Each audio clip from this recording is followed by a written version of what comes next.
Olá, estamos estudando nas últimas aulas de física as leis de refração e reflexão e como elas são aplicadas em espelhos e lentes. No caso das lentes, elas podem ser convergentes ou divergentes. Nesse vídeo, nós vamos ver como que funcionam esses instrumentos no dia a dia e a importância deles na nossa capacidade de visão. Então, nesse vídeo, a gente vai ver como funcionam as câmeras fotográficas, os projetores. Então, senta aí que a nossa aula vai começar. A lupa é o instrumento óptico mais simples que pode existir. Por ela, a gente consegue ver com detalhes os objetos.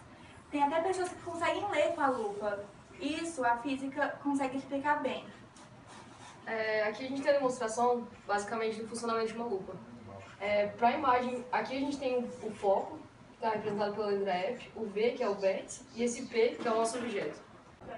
Para originar essa imagem, é necessário que passe um raio perpendicular, passando pelo foco, e um raio que passe pelo vértice. E a imagem não sofrerá desvio. Tá. Essa imagem, ela é virtual, porque ela se encontra atrás da lente. Ela é direta, porque não sofre desvio, e é maior porque ela está justamente entre o foco e o vértice. A gente vai fazer a demonstração aqui quando o objeto está perto da luz. Quanto mais próximo o objeto fica da lupa, menor vai ser a imagem formada, e quanto mais distante, maior vai ser a imagem formada. Para a gente obter uma imagem virtual direta e maior, como a gente tem aqui, o objeto tem que ficar entre o foco e o vértice. 1, 2 e gravando. Quanto mais distante o objeto fica da lente, maior vai ser o seu tamanho, e quanto mais próximo ele ficar, menor será o tamanho dele. Como a gente pode observar aqui, para a gente obter uma imagem virtual, direita e maior, é preciso que o objeto fique entre o foco e o vértice.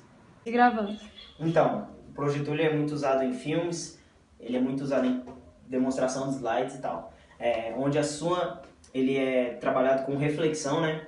Onde ele forma uma imagem maior, uma imagem direta, e o seu objeto de dentro ele tem que estar inverso para que sua imagem seja direta, né? E ele também forma uma imagem real.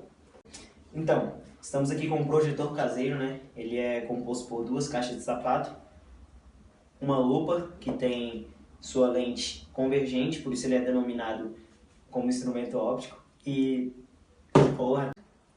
agora nós iremos fazer uma pequena demonstração com esse projetor.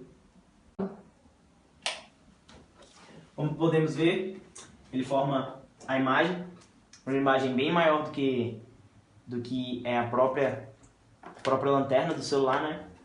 Uma imagem que, no caso, como não tem nenhum objeto, não dá para demonstrar, mas uma imagem que, no caso, seria direta, maior e real. Porque o objeto está invertido na caixa. Porque o objeto está invertido na caixa, só isso mesmo. Vai. Como atualmente quase 100% da população já tirou uma foto ou viu uma, sabem que a câmera fotográfica é um equipamento capaz de projetar e armazenar uma imagem em um anteparo. Diferença da câmera fotográfica antiga e atual.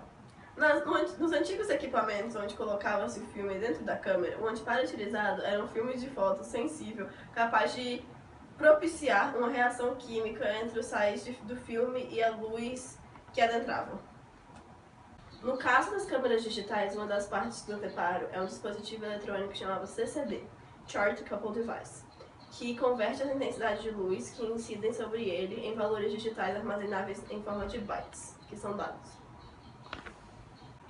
O funcionamento óptico da câmera fotográfica é basicamente o de uma câmera escura, com a particularidade que, no lugar do orifício, é colocada uma lente convergente.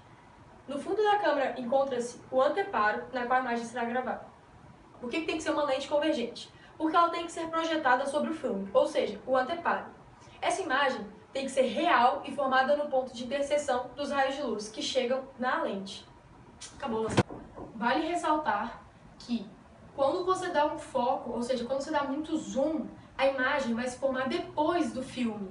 Ou seja, ela não ficará nítida, porque ela só é nítida quando ela se forma sobre o filme. E outra coisa, quanto maior a quantidade de pixels, mais foco você vai ter, mais precisão na imagem você terá. Por exemplo, o iPhone que nós estamos filmando, ele conta com 8 milhões de pixels. Aqui nós temos a projeção física, né, feita aqui. Aqui nós temos o ser humaninho, entendeu? Ele vai ser projetado aqui no filme, ou seja, uma fotografia será tirada. E para que haja fotografia tem que ter luz, né? Porque ele vai captar a emissão de luz. Então, o raio vai vir, era pra tá reto aqui, viu, professora? Desculpa. Mas tá, finge que isso aqui tá reto. Aí ele vai vir reto aqui e vai projetar na direção do filme. Falando só um pouquinho, aqui nós temos a objetiva, que no caso seria a nossa lente convergente. E aí ele vai vir, vai bater em um ângulo. Ele vai ser quase paralelo, porque não tem como a nossa câmera é menor do que a pessoa, né? Então não tem como fazer um ângulo de 90 graus.